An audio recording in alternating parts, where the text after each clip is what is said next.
This podcast could be educational, inspirational, confrontational. Why, it could be enlightening. We'll get a flock of freaky cryptids and native folklore, oh yeah. Podcasting, well, podcasting. Crowley, Tesla, Merlin, and puns galore, oh yeah. We'll get some sponsors. I swear we'll get some sponsors. Lots of sky-clad Wiccan dancers reading bullshit Yahoo answers. These conspiracies are shit, and we blow the lid off it. It's enlightening. Go.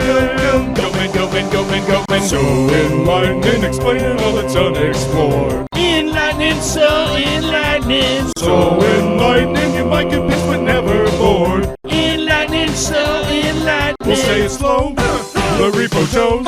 So enlightening. Go.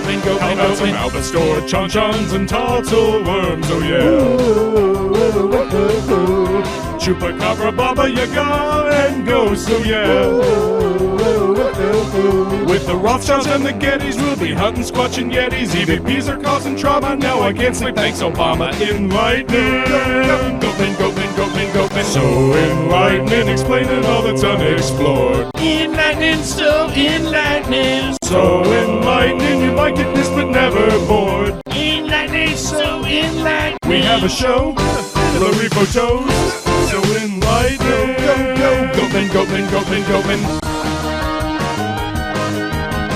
Wow, what a great audience. You want a sandwich? I'm gonna go get a sandwich. Isn't this magical? I'm not ready for that, but I get the feeling my kids are gonna love it. Such an interesting name. Mary.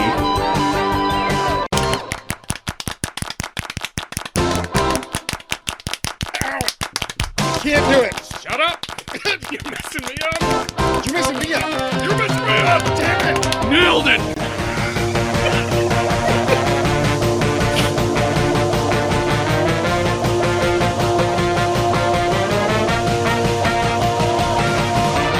So enlightening, explaining all that's unexplored. Stop singing, we'll stop singing. So enlightening, you might get this but never bored. Sax farting.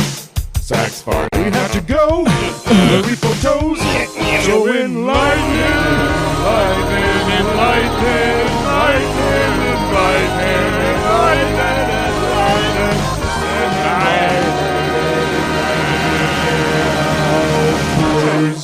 If you're new here, welcome. It's so nice to meet you. My name is Emilio. And on this channel, we explore the deep mysticism, mysteries, and the new consciousness that is arising on the planet. So this is a movement that is affecting every single human being, and we are elevating to a new state, a new consciousness. And the people that come on this show are the pioneers, the way showers that will guide you, that will give you that sustenance, that grounding energy to be able to carry out into the new earth. So with that said, there has to be a little context because our guest today is very special. Lee Harris has become a great friend of mine. And since the last conversation, because this is going to be hopefully a series of conversations with Lee, the first time around, he blew our minds. Let's just put it that way. He blew my heart wide open. And I was so eager and so blessed to get the chance to have him back on the show. Lee, if you don't know, he channels a group of ninth dimensional beings. So just putting that out there. He channeled the first interview, and this interview, the Z's, the group that he channels, came back with even more power, with even more wisdom, that I was left speechless, and I know you will too. Before we start the conversation, I want you to be aware that when the Z's came out and when Lee started channeling, we hit some very sensitive issues from the education system, from sexual energy. We talked about aliens, ETs, artificial intelligence. So this is an episode that will expand your mind and hopefully expand your heart as well. If this information is a little bit too much for the logical brain, allow it to hit the intuitive brain right here in the center. And as always, the way that we spread this wisdom and this consciousness on the planet is by sharing. And if this interview resonates with you, if something hit and you really just want to like spread it out to the world, make sure to share it with your friends, put it on your Instagram stories. Let's make this a wildfire of wisdom and start changing a lot of the paradigms in the earth right now. So I'm so blessed that you are here. There is a reason you came, and I hope to see you on the other side. Much love.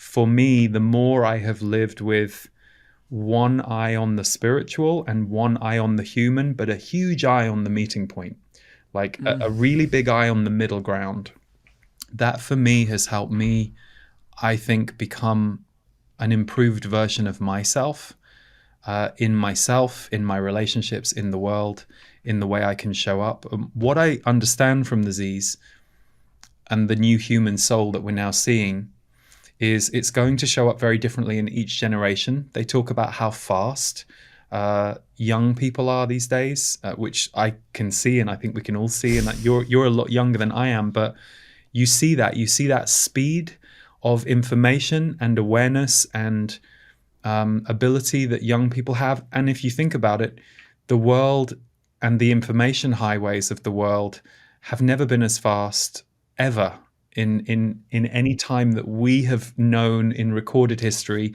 Of course, there are whole deleted parts of our history that we know have been covered up. But as far as we know, we've never been at a time where there's such a psychic or information highway available. And the internet, of course, is a huge piece of that. And it wasn't there when I grew up. So I see the speed of information and engagement that the younger generation have now.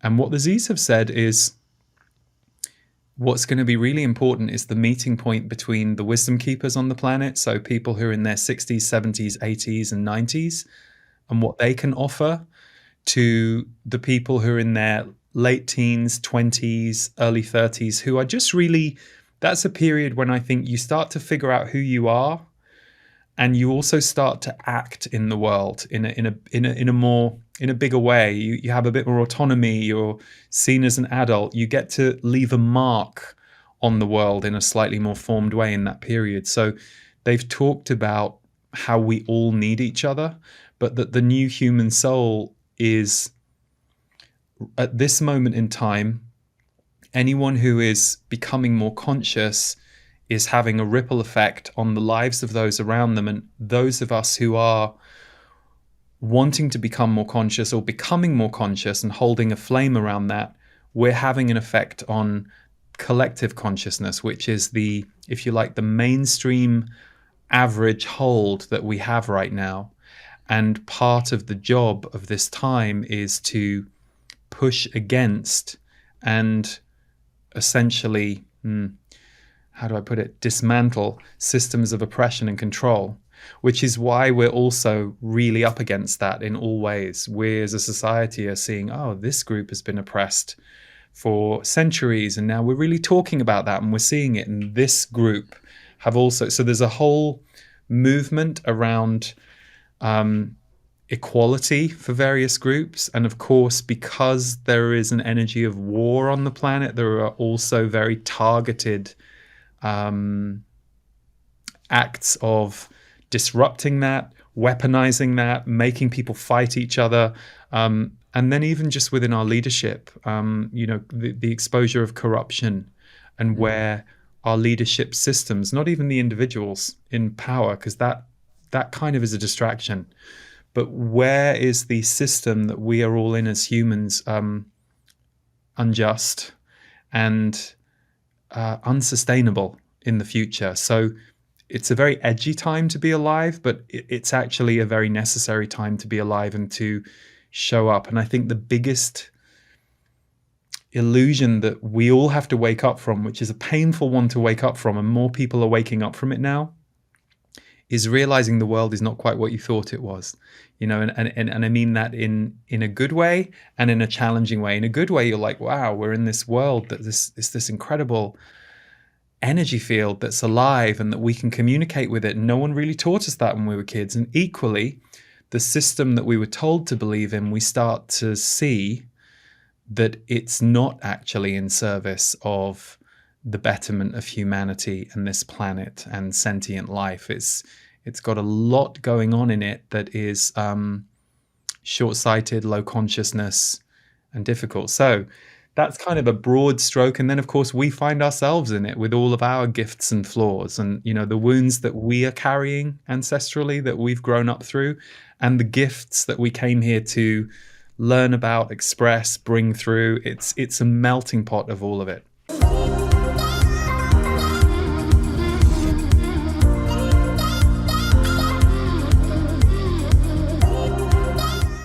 With the most open heart and mind, bringing together this collective energy, we would love to open the space, if you feel ready, to ask the Z some questions. And we have very, very interesting topics from the book as well. And then going into some future energetics that I'd love to tap into.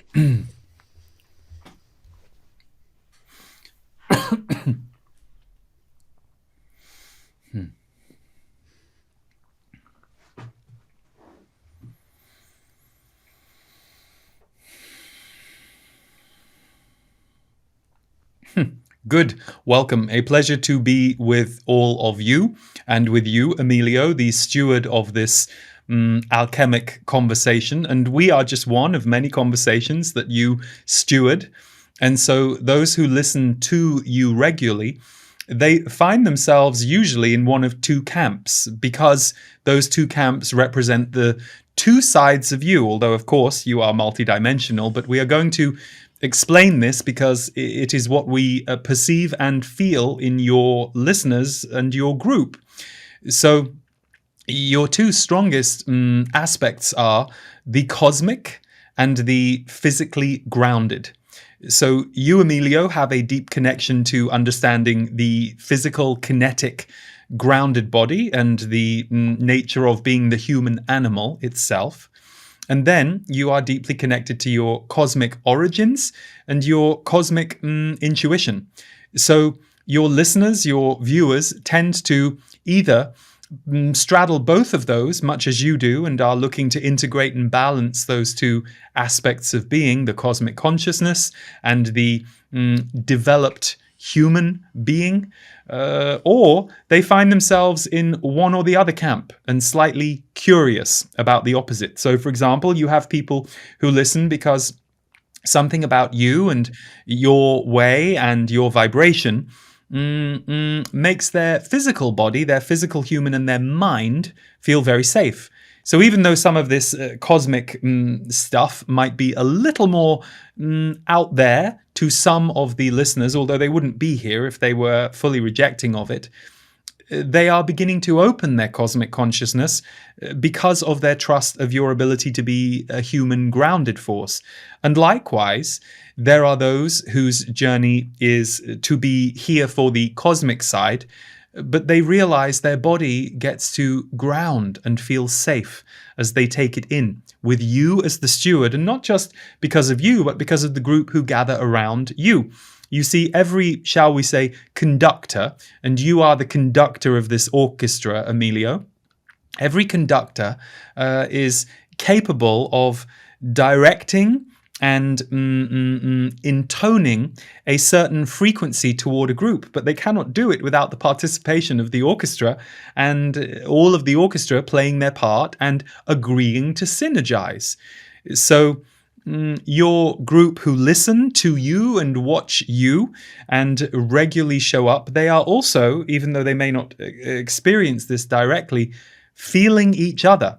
So yes, you the listener or you the viewer are very aware of other listeners and viewers right now. And some of you might wonder, well, how is that exactly? Well, because Emilio and his guests, particularly the ones who are sensitive and open in their energy field, or beings like us who are using open energy fields to appear, we are all taking into account the listener and the viewer, meaning it is not just Emilio deciding what words will come out of his mouth or what questions.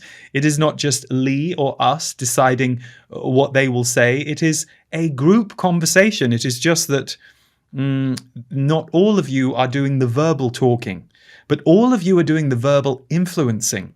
So that is why when you listen or you watch, you are having a direct relay experience of the audience of the conversation. So you think you're tuning in on one of your favorite podcasts or shows and having a cozy experience with those people that you are focusing on in the show or the podcast, but actually you are also resonating with the group experience of the audience. Yes, even if you are technologically tuning in. Many of you understand that this happens in a concert hall or in a sports stadium because you can all feel the bodies and you can sense everybody and you can see everybody. So you get this communal experience. But that happens energetically and psychically around what you might call pre-recorded or single focus engagement, entertainment or information. And that's what this is. It may seem like a single focus because you might be listening by yourself.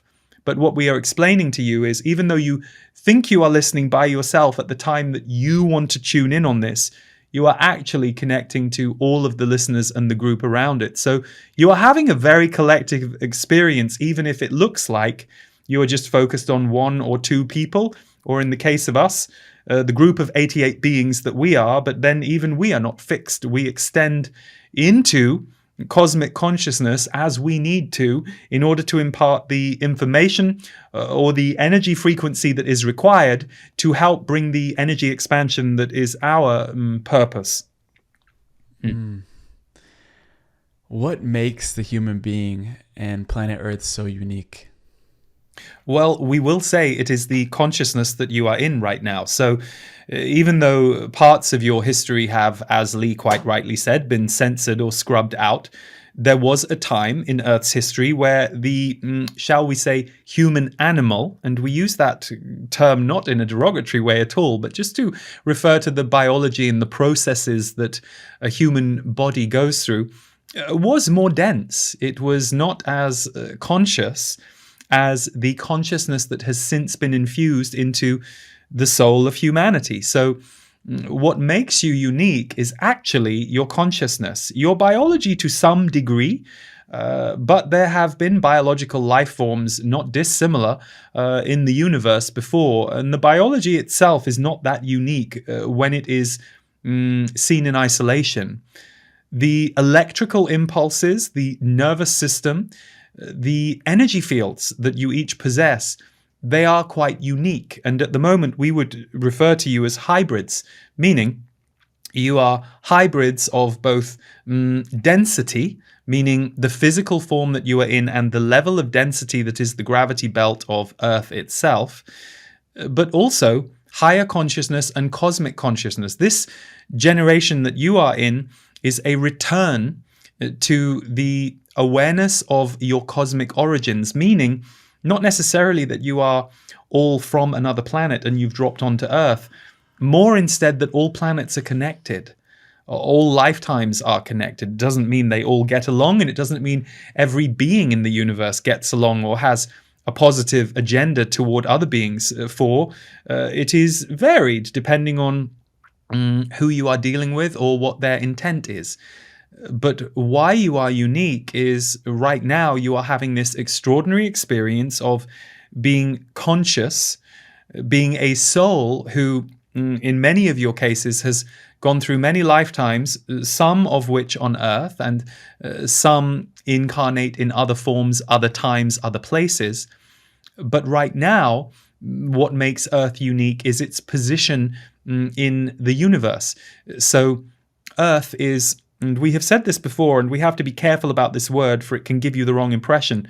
Earth is currently an experiment in consciousness. And when we say that, some of you can get a little alarmed and think that you are in a laboratory that someone else is controlling. It doesn't quite work that way. It is not quite that disempowered. But Earth is an experiment in consciousness because Earth is going through an enormous transformation, not just physically, but also energetically. And so that is why over the next 300 years, the future of Earth is going to potentially be quite extraordinary. And Earth has the ability to, shall we say, not only regenerate in ways that some people on your planet right now would say you cannot, it's too late. We would argue that point over and over again. Some of those people who are saying that, by the way, want you to think that so that you get very scared. And we are not denying that there are not shifts on Earth that need to be paid attention to. But until you, the people, have a bit more say in what happens on Earth, that isn't going to happen. And that's one of the lessons of your time. It is not necessarily that you, the people, are, shall we say, messing up the Earth, as you are so often told. Why is it that the systems who are supposedly given leadership power are allowing that to happen? That is the question. And at what point do people on Earth get to re-influence what happens on Earth so that you, the consciousness of you as a people, can move Earth forward into a new era? And that is the precipice point you are standing on right now. We will tell you that when we say precipice point, many of you think, good, in 2 or 3 years, everything is going to change. And we say, no, this is a long timeline. The shift you are looking to happen, it may play out over the next 30, 40, or even 50 years, which to some of you sounds like an excruciatingly long time. But that is because you hear something like that and you think, well, that means it's going to be exactly like it is today until then. And we say, no. Observe Earth's history so far. Things are quite slow on Earth, and yet at the same time they are also fast. It is not that long ago, not that many decades ago, that whole groups on your planet had less rights than they have now. So even though many of you would argue that right now rights are being taken away, and we don't dispute that in some areas, or at least being attempted to be taken away, we would like you to look at your history, your very recent history, just this last 100 years, and see quite how extraordinary the changes have been. So the coming changes are not necessarily technological in nature, or they shouldn't be in a dominant way. And that is a big question of your time. How much will humanity let themselves be replaced by technology? And we will say they will not, even if there is an attempt to do that right now. The question of your time, though, is how will consciousness begin to permeate on the planet as a result of many of your technological advances, which is why we say there is no such saying as technology is bad. That is a blanket statement. We will say you would not be at the level of consciousness you're at now if certain technologies had not been developed, employed, and distributed. However, as with anything, there are, you might call them shadow sides, areas that need to be cleaned up, modified, improved. So when we talk about the war of consciousness that you have heard us refer to a lot, we mean that very much. There is a push-pull between a small group who would like you to go a certain way on the planet and an increasingly awakening larger group who are beginning to see that that way would not be good for any of you. And so that is why we say the next 30, 40, 50 years, because many of you want to see the transformation. And if you look at Earth's history, yes, it is quite a change in the last 100 years, but progress doesn't tend to happen on Earth within a 2 to 3 year span. It tends to play out over a 2 to 3 decade span historically. Now, you are at a time where everything is faster, yes, but it is also important that the changes are not so dramatic that you destabilize much of the, shall we say, good energy that some of you are beginning to land in. So when we talk about the energetics of the new human soul, it is no different to the birth and early life of a child. You do not have a child fall onto the earth and encourage it to start running when it is 3 days old. First, it has to learn to feel and perceive and sense its environment in a physical way. Then it may start to crawl. Then it may start to walk very slowly, very wobbly. So you see, that is why we would caution any of you about getting too attached to a time. And usually when you are very desperate for a positive transformation, it means you are trying to outrun what you are in. And we understand that. And we understand there are many of you who feel very alarmed about what you see in the world, but we would always encourage you, if you are only alarmed at what you see in the world, you are not paying enough attention to the world at large. You are focusing in on certain areas that perhaps you are even being encouraged to focus on. You are missing the bigger picture. Spirit is alive, consciousness is alive, love is alive. Focus on those things as well as those areas you may be working on behalf of the improvement of, and you will have a more balanced life. You will have more conscious ideas around how to be the revolution, and you will also be balancing yourself, this new human soul that you are becoming. You are not here to be enslaved to suffering, just as you are not here to allow the enslavement of humanity to continue. I would love to touch on this topic of the massive hive mind. And you talked a little bit about this development of technology that we're undergoing, and something that has been really coming up to the surface is this artificial intelligence, ChatGPT, which from the last time we talked, it was just beginning, and now it's taking on a whole shape and form.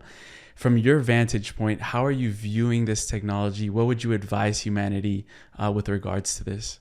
Well, there are many things that have been said about this already, which is important for all of you to study the different voices, study the different ideas. But we will say this, from our perspective, this AI technology that you are referring to is going to be helpful. And let us explain what we mean by that. For we do not simply mean it is a helpful service.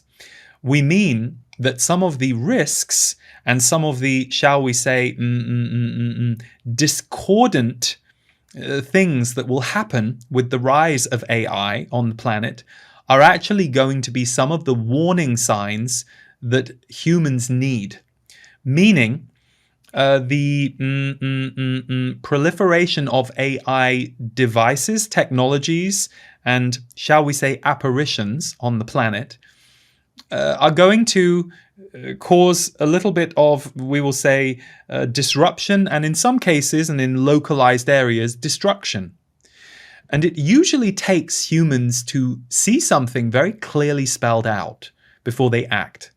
They are not so good at being warned about something, because that is all hypothetical. Just as you cannot tell somebody to be spiritual. Unless they experience some level of spirituality or connection in themselves, you are just speaking words to them. But when they have a negative experience or they see negative impacts, then they will change the direction of the ship. So, we fully stand behind the idea that the question humanity is currently facing is, will you allow yourselves to be replaced by AI? Or can AI be a part of your lives and be a part of the way you work on the planet? Because there are those who wouldn't mind the replacement of aspects of humanity, because they will not suffer any consequences from AI taking over. But many humans will. And it will take a few clear examples of that beginning to happen and taking place for people to rise up. We won't say against it, but for the modification and regulation of it.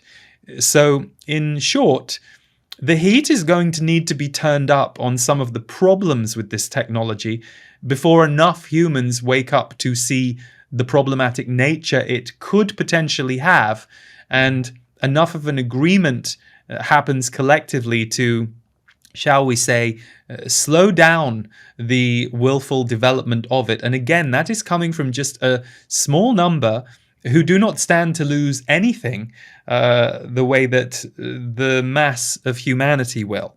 And so, again, it exposes the war. And if you look for the people who are pushing for these kinds of things, it is wonderful information for you. At best, you can see them as reckless and ill-informed. At worst, you can see them as very deliberately driving you down a road that they will benefit from, but you will not. What is needed for a future where the majority of human consciousness has this galactic awareness, contact, and merging with other intergalactic species and races? Do you see a future where humanity, or has there already been a future where humanity has been also in contact with this intergalactic community? Well, there is a past and a present where that is true, but there are a couple of future timelines, and this is part of the, shall we say, problem for the human mind. Number one, a very good job has been done in scaring people from the idea of other. And when you use the term alien with other, and you do not give the human sovereignty over their own mind enough that they realize they too are alien to somebody on the planet, then they get into this warlike mentality. I must defend myself against this other thing. So if you sow enough of that into the energy template of humanity, you are going to get resistance to the notion of this idea. Now, to be fair, most human beings right now do not have the bandwidth to even consider that idea, because they are being held in many ways down in a system that does not necessarily give them time, room, space, or perhaps we would say enough comfort in their lives to be able to look at those kinds of things. So it's far easier for them to follow the narrative that has been handed to them, which is anyone talking about that is crazy, is a very popular term. So will that be possible in future decades? We see it as a certainty. How soon you get there is going to depend on mass consciousness, but this is the bigger piece of information we want to give you. Once somebody becomes more connected to themselves in spirit, less animalistic in their training, less caught up in survival issues, which they have been put into, by the way. It's not their fault much of the time. They have been put into systems and economic systems and safety systems that do not necessarily help them feel expanded. Again, we used the word slavery earlier, and we do not mean that to be too heavy, but there is a level of that when it comes to how expanded you are as beings. And it doesn't mean you cannot rise up the ladder. For many of you can, and you do find a way, but some of you, rising up that ladder is very hard. The odds are a bit more stacked against you systemically. So it doesn't mean you can't, but you do also need to be honest with yourselves. Those of you who feel very proud of how you've created your reality, ask yourself, well, was it easier for me to create my reality in the reality I was born into versus this other person who was born into a different reality? We are not trying to in any way say that the other person can't, but it is a harder hill to climb.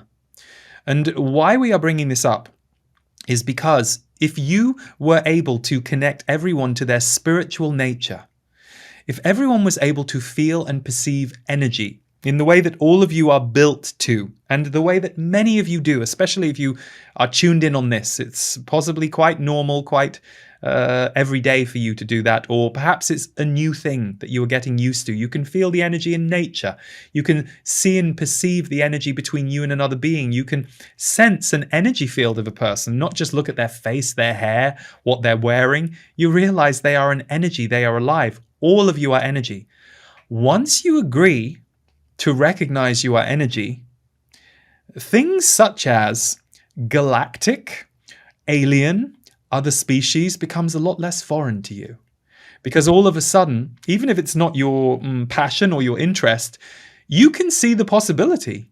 You can see it's logical. Ah, yes, well, we are this energy field, this electrical system. Why would we think that we're the only ones? But if you haven't even been allowed to tap into that yet, you've neither given yourself that permission, or your life has not given you the freedom, space, or the education or the support to do it, then this idea of galactic and alien becomes very far-fetched to you, and perhaps quite scary, and perhaps quite foreign to the part of you that is just trying to keep yourself held together within the, shall we say, straitjacket that you are trying to keep alive and work within. So, as more people wake up to see that the world isn't quite what they thought it was, and that the system they thought they were trying to move up perhaps is a flawed system in and of itself, and it itself needs to change. That is why so many who move up the system, whether that is economically or a certain level of success, and we don't necessarily mean status success, perhaps they become successful because they have a family they love, or they have a very simple life, but they love their life. Anyone who reaches that level of, shall we say, the ability to feel joy or peace, they turn around and look at the system of the world and they see how it was not created with that in mind. So anyone who moves up the ladder suddenly looks back at the system that they were able to find their way up through and questions it. It's why many who are, shall we say, and we would say the biggest criticism comes from wealthy people here. There are many people who have wealth in the world or success who turn around and try and tell everyone else, oh, that is not the end. That is not actually the goal. And understandably, because jealousy, envy, and competition have been woven into your humanity system, it is very popular to attack the wealthy person. Oh, well, it's okay for them to say that because they've got loads of money. You're not hearing them. What they're telling you is loads of money solved their problems for maybe a few weeks, and it certainly gives them a more comfortable life in the system. They are not arguing that. But what they are saying is, ooh, this is not the top of the ladder. We've all been sold a bill of goods. And that's why many of them become activists to try and work from inside the system. But anyone low down the ladder does not usually have the bandwidth, the time, or the freedom to do that. So, back to your original question. The idea of galactic consciousness, the idea of other beings, other planets, that is a luxury for some, that they are able to connect to it. That is an inconvenience or a fear for others. But all souls who bring their soul online, who basically recognize they are a soul, they are an energy system, who start to see the miraculous nature of this life. Even if your life is difficult right now, you can acknowledge it's pretty extraordinary that you are alive and that you are essentially on this holodeck where you are the star of your story. And you are going to be the one main character you will follow from birth to death. You'll be there at your birth, you'll be there at your death. That is pretty extraordinary, but so rarely are you asked to see that or contemplate that. And when you start to contemplate how extraordinary that is, what you were previously told as being extraordinary, cosmic conversations, galactic beings, other universes, it's not so extraordinary. It seems somewhat logical, even if it's not your field of interest. You are open to it. We hope that makes sense. It does. And I felt pertinent to talk about our spiritual brain, our heart. And you said that for any action that is being taken on the planet right now that does not include at least 30 to 40% of heart energy in it is going to be dragged backwards very quickly. So I'd love to describe this spiritual brain of ours, how you've seen it, and how we can envelop the planet with more heart energy. Well, when we refer to the spiritual brain or the spiritual heart, we are speaking about collective brain, collective heart. So it is a brain that is beyond you and your energy field and your body. It is a heart that is beyond you and your energy field and your body. It is collective and connected. That is your greatest power. Alone, you are only going to get so far. So, why we refer to 30% plus of heart energy at the moment is up until as recently as what you know as the 1980s, the range of heart energy on the planet was approximately 10 to 20% of its capacity. Now, there may have been, shall we say, incredible heart experiences you had in your life. Perhaps it was the birth of a child and the heart energy went to a 50 for you for a few days. Perhaps it's a movie that you saw that was full of heart that brought your heart online up to a 40. So you'd have these experiences where you could rise above the, shall we say, common level of 10 to 20. And that would continue to increase what was going on. But since the 80s onwards, there has been an incremental rise. And now we would say the level of heart is sitting collectively at approximately 22 to 25%. You might say, well, that does not sound very incremental if you were saying it was at 20, 30 to 40 years ago. But remember, things are slow for the human. Not for spirit, not for the soul, but there is a certain level at which the human has been held when it comes to speed of evolution. That is changing. That is why the next generation is so much faster in comparison to the generations who came before. But don't get too big-headed about that younger generation. You couldn't be that if it wasn't for generations that came before you. So this is why any of you who get lost in generation judgment, you should drop it. If you're an older person annoyed at the younger generation, you birthed them. And if you're a younger person annoyed at the older generation, they birthed you. Don't disconnect. That's illogical. You are all connected and you have all paved the way for each other. But the reason we bring this up is 22% to 25% is the average at this moment in time of mainstream heart consciousness. So it has moved quite a bit. Now, there are those of you who are operating in the 30 to 40 range already, which means anything that you do that doesn't contain at least 30% of heart consciousness, it doesn't mean you are all heart about it, but it means that you are not pushing things forward because of your mind or your ambition or your desire to get something for yourself. 30 to 40% of your heart is in it for service, connection, the good of the whole, as much as your own agendas. Provided 30 to 40% of heart energy is in it, those will be the successful actions, creations, relationships. Anything less than that, you are going to get dragged through some lessons so that your heart wakes up.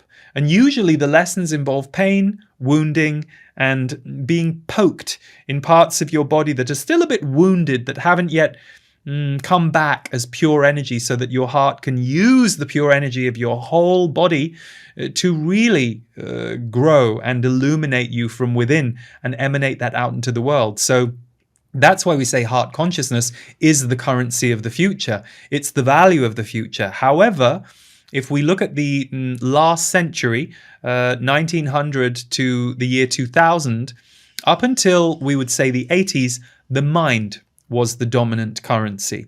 And so now you are moving down into the heart. And when you have illuminated the heart at this level, you will start to go down to the root chakra, which is where a lot of the war, a lot of the separation, a lot of the division can live. So that is why we say that the energy of war is going to fade out on this planet. The energy of war cannot be sustained in the coming few hundred years. It simply can't. That's not where the earth is going. So even though many of you are frustrated about the war you already see and wish it was gone tomorrow, the heart will be illuminated first. And it takes the awareness of a heart to recognize the shadow, the death, and the pointlessness of war. How does sexual energy complement our heart energy?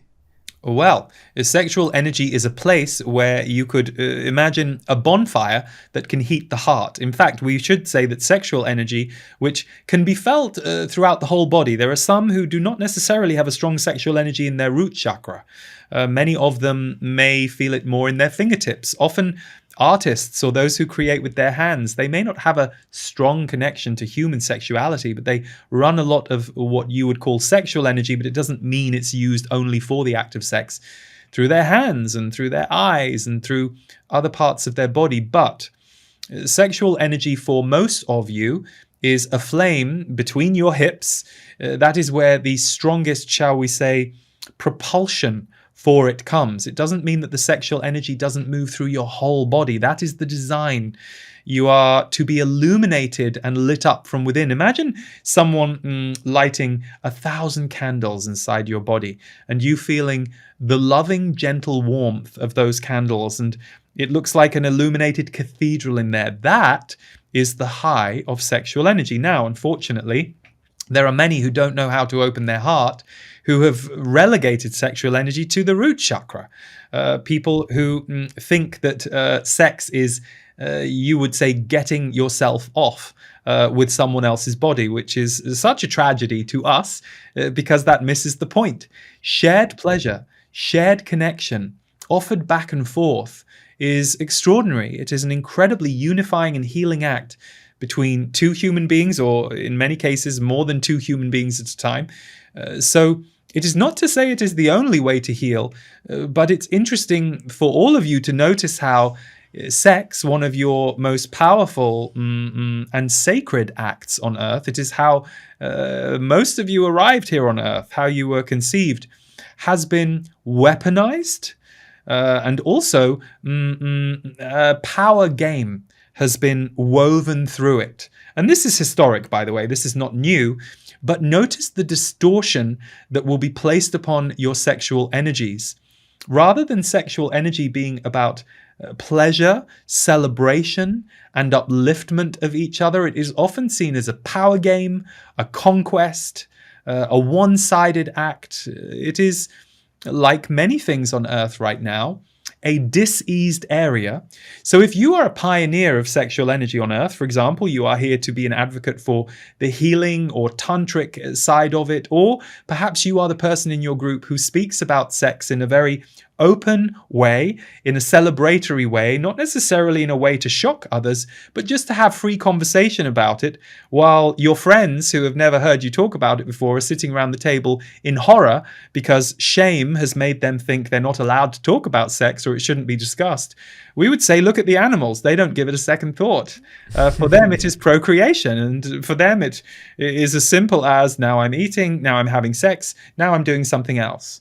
It is just part of the fabric of their life. And for so many of you, a veil has been wrapped around it. It has been overly turned into tantalization, and also in a way separated from you through shame. So many of you were taught sexual shame from an early age, and that is its own kind of tragedy when it comes to your sexual energy being a part of your spiritual life force.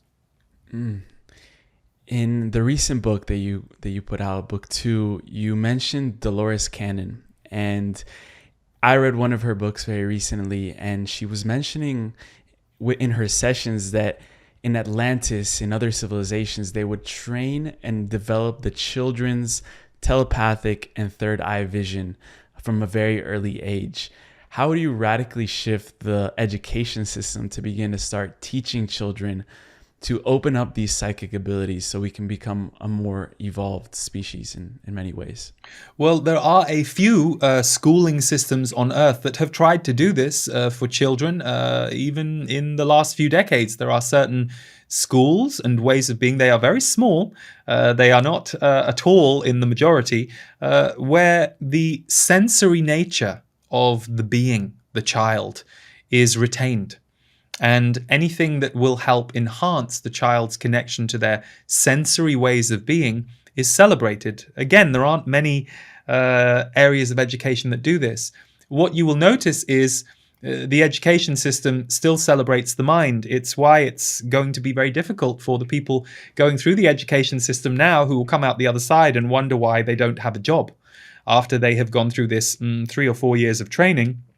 Not necessarily because they won't learn skills or have a good experience, but because until the sensory and the heart are included in your education systems, they are not education systems of the future. That is not where you're going. So we would say that if you are a parent, or perhaps you are a teacher or a tutor, or you're an uncle or an aunt or a loving friend to your friend's child, anything you can do that can help the child remain alive to their sensory self is good. Whether it's having a little chat about angels, not to hoist your opinion onto the child, but to ask them questions about what they feel, what they perceive, to try and understand their way, because you're all different. You will have certain children who are very intuitive in a way of hearing. They are auditorily sensitive. They are auditorily intuitive. Then you will have those who do not have that at all. So if you talk to them about angels and hearing angels, they won't know what you're talking about. But they are very angelically alive in their physical expression. Perhaps they are very gifted with dance, and when they dance, they connect to their angelic energy. So it is all about keeping alive their connection to their energy, and this is going to show up with different children in different ways. But any education system that is trying to teach, shall we say, facts that have been approved, or we will say disapproved by others, needs to be checked. For example, look at this current banning of your books that is happening in your education systems. You need to be very mindful of that. Why are they trying to do that? What are they removing? What are they afraid of?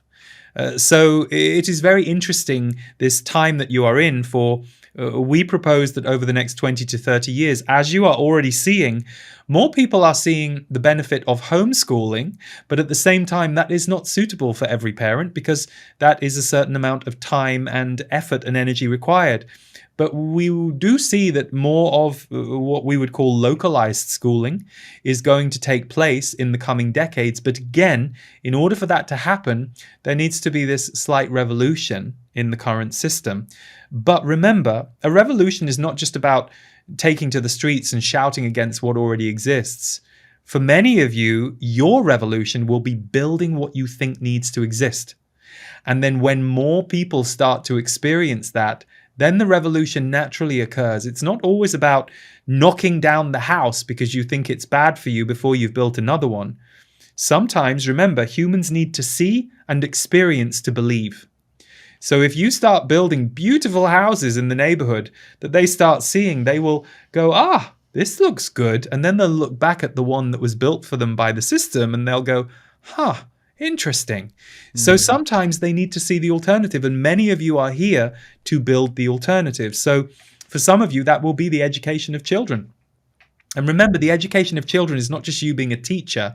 It might be you having a chat with a fellow parent or someone who is a parent when you aren't a parent, who's struggling with why their child is a bit disconnected, and you're able to point out to them, well, what are they doing to express themselves? Do they like art? Do they like writing? Do they need to run? Do they need to be physical? It is all about your expression. Your connection to your expression spiritually and energetically is vital. The minute that starts shutting down, many of you disconnect from yourselves.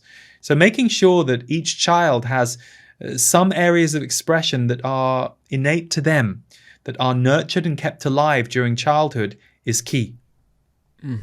This has been beautiful, Ziz. We have one very last question that we asked Lee in our first conversation. We call this the time capsule question that we ask every guest on the show. And this question requires us to travel out a bit into the future, which I know is very easy for you. But if you were given a time capsule and the next generation of leaders were to come across this time capsule in 30 years, and they were to open this time capsule, and within it you could place in anything from your wildest dreams that will allow the next generation of leaders to be equipped with the tools and the guidance necessary to usher in this new earth that is happening right now in the earth, what would you include in this time capsule? And on the top of the time capsule, you can leave a question for these leaders. The question we would leave is, are you ready to go to the next level? ? And then inside the time capsule, we would have created a energetic egg that is larger than a human, so about 8 feet in height and about 4 feet wide. And each person would be invited, when they open the time capsule, to walk inside this egg. And this egg would show them how love feels. And they would stay in this egg for a few minutes, and their whole body would be illuminated into how love feels. So they get it. So they experience it. They have a visceral, vibrational barometer in their body now of how love feels. And then when they come out of that egg and go about their business in the world, they will know, after feeling and experiencing that in their whole body, that that's what they're here to seed, and that anything else is subpar.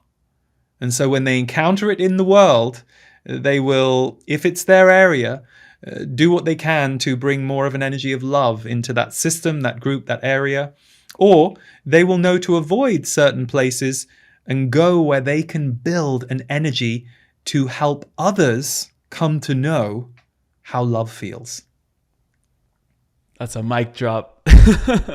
Ziz, thank you so much. A pleasure and honor, in peace and in love to you and all of your galactic cosmic warriors. For you are all galactic and cosmic, and the sooner everyone gets over that and doesn't even pay it that much attention, the quicker you begin to understand this incredible ride that you are having as human beings.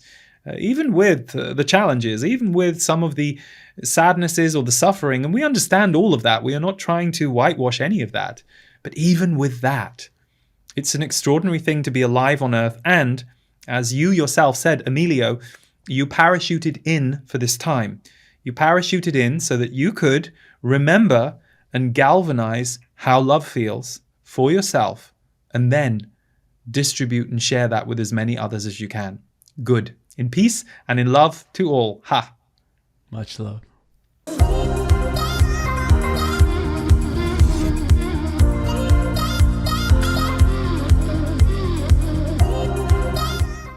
That time capsule, I'm like, oh, Wow. that makes so much sense. We did that the first time, and you mentioned sound healing and the frequency of music. Interesting. Yeah. Sound is one of, if not the most powerful healing force we have on the planet right now. And I thought that's interesting because, okay, this connects to the time capsule, because when we listen to a sound or a music that we want to open to that suits us, our body does open. It is like we immerse ourselves in that frequency. So it is like putting on a blanket. So I guess in a way that may be why it just came to me too. So interesting that sound healing was my human idea of what the Z's just said, maybe a few rungs up the ladder. If you want to show us the first copy of book 2. I just got this before yesterday. I saw the first copy. So everyone can get it now. Conversations with the Z's, book 2, Awaken Your Multi-Dimensional Soul. Highly recommend it, brother. Anything else? Where can people find you? Any other project events that you have going on? Yeah, so leeharrisenergy.com is where you can find all my work. I have Lee Harris Energy YouTube channel where I put out my free monthly energy updates and various other free videos. We create music too. And you can find that at the same website, or leeharrismusic.com. Wow, amazing. We'll link all of that in the show notes so people can check it out. And Lee, it's always been such a pleasure. You inspire me a lot, and I know that we're going to continue co-creating together, and I would love that. And hopefully see you very soon in person out in LA. That would be great. Yeah, hopefully that would be great. So yeah, thank you so much for having me, to you and to all your tribe. It's always such a pleasure to come and be with all of you, not just you. So thank you. Always welcome, brother. Thank you.